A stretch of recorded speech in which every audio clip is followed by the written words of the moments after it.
하나님의 은혜와 기도의 응답이 있는 새벽 예배 되시기를 예수님의 이름으로 축복합니다. 사사기에는 계속해서 반복되는 구조가 있습니다.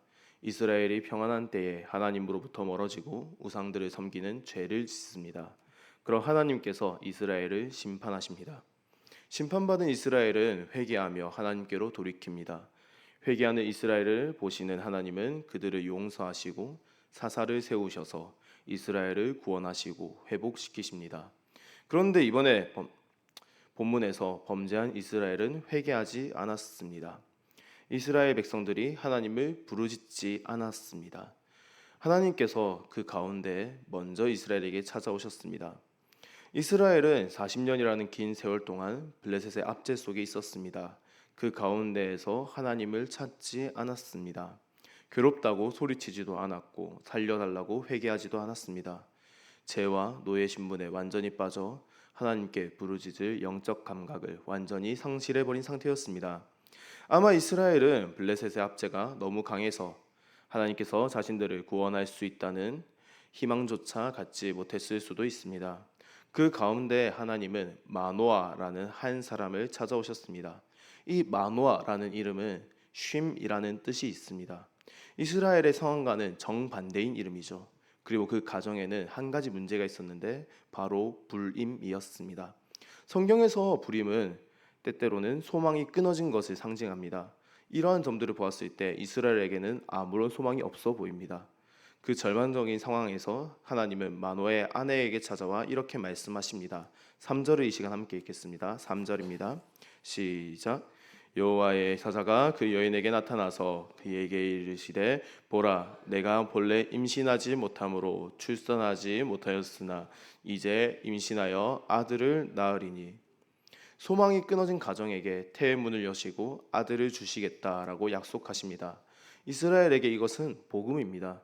절망 가운데 있던 이스라엘에게 소망을 주시는 것입니다. 하나님을 찾지도 않고 회개하지도 않은 이스라엘에게 하나님이 먼저 찾아오셨습니다. 하나님은 언제나 먼저 찾아오십니다. 창세기 3장에서 아담과 하와가 범죄했을 때에도 하나님은 그들의 숨은 것을 보시고 어디 있느냐라고 물으셨습니다. 무엇을 했느냐라고 묻지 않으시고 죄를 지은 그들을 향하여서 어디 있느냐라고 물으십니다. 우리에게도 마찬가지입니다. 하나님은 우리에게도 먼저 찾아오셨습니다. 하나님의 이 은혜를 우리는 불가항력적인 은혜라고 표현합니다. 이는 우리가 은혜를 받을지 말지 선택하지 못한다는 것입니다. 철저히 하나님께서 일방적으로 은혜를 주신다는 것이죠. 그것은 우리가 하나님께 나아가지 않았을 때조차 마찬가지입니다. 그리고 그 은혜는 내 생각을 뛰어넘는 은혜입니다. 우리는 은혜라고 하면은 세상적인 복이나 또는 신앙의 성장을 생각합니다. 그러나 오늘 하루를 살아나가는 것조차도 은혜입니다. 이 새벽 가운데 주님께 기도할 수 있게 하신 것도 은혜입니다. 오늘 밥 한 끼 먹는 것조차도 은혜입니다. 제가 만약 오늘 자다가 죽었었다면 고통 없이 주님께로 간 것이 은혜입니다. 이러한 보편적인 은혜는 믿는 자들만 허락하신 게 아닙니다. 하나님을 믿지 않고 여전히 죄 가운데 살아가는 불신자들에게도 하나님은 동일한 은혜를 주십니다. 그러나 하나님은 택자들에게 더욱 큰 은혜를 주십니다. 바로 생명입니다. 구원의 은혜를 주십니다. 우리가 구원을 구한 적이 없었습니다.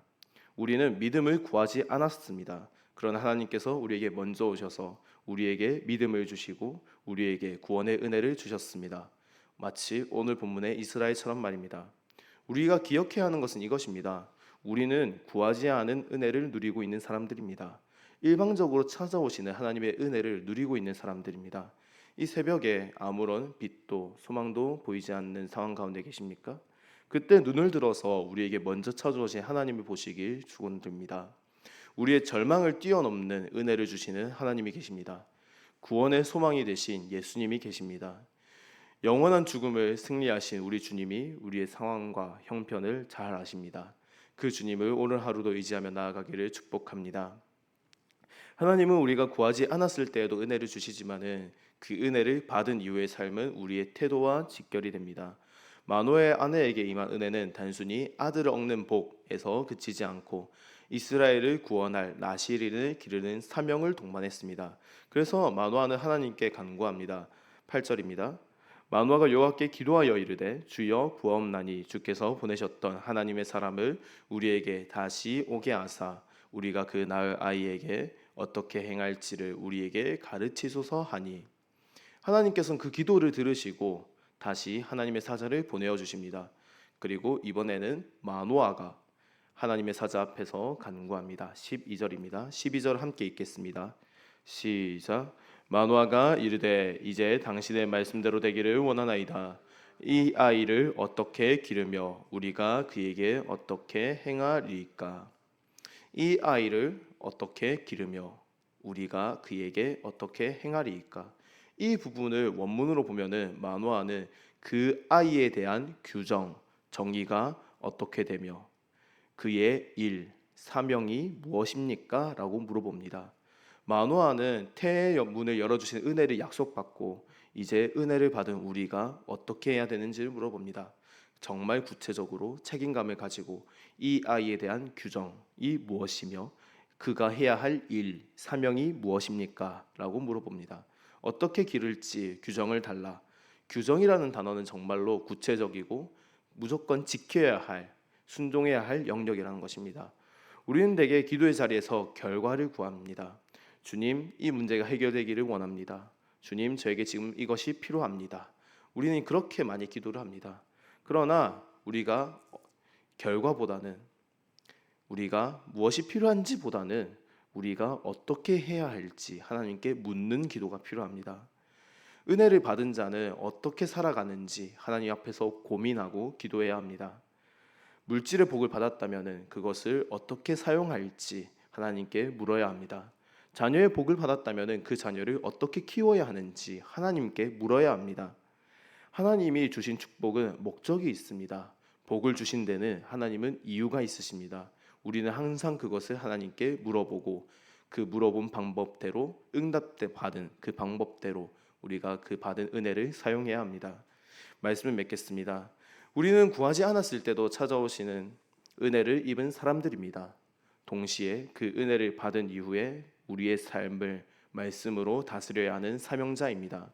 오늘 이 새벽에 주님 앞에 기도로 나아갈 때에 하나님께서 우리에게 주신 은혜와 축복을 기억하면서 내가 어떻게 해야 할지, 내가 어떻게 살아가야 할지 하나님께 방법을 구합시다. 우리가 하나님의 주권을 인정하면서 은혜 받은 자의 책임을 다할 때에 주님은 이미 우리에게 주신 약속의 말씀을 붙잡을 힘을 주실 것입니다.